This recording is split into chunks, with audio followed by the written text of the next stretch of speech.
বিয়ের আনন্দের মাঝেই হঠাৎ গুলির শব্দ। সবকিছু বদলে গেল ভয়ঙ্কর এক দৃশ্যে। পরশুরামের এন্ট্রি। বিয়ের মণ্ডপে এসে হঠাৎ বিজিতকে মারধর শুরু করল পরশুরাম।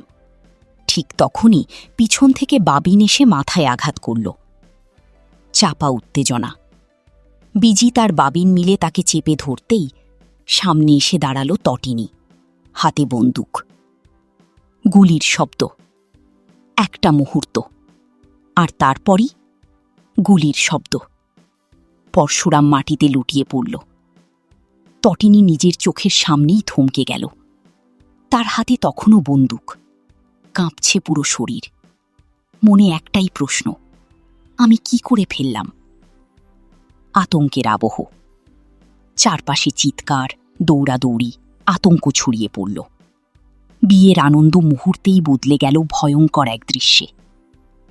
সাসপেন্সের প্রশ্ন, তটিনী কি ইচ্ছা করে করেছিল, নাকি এটা ছিল শেষ মুহূর্তের সিদ্ধান্ত? আপনার মতে এরপর কি হতে পারে? তটিনীর হাতে বন্দুকের রহস্য কি নতুন অধ্যায় খুলে দেবে? আজকের এপিসোড এক কথায় সাসপেন্স, আতঙ্ক আর শকিং টুইস্টে ভরা।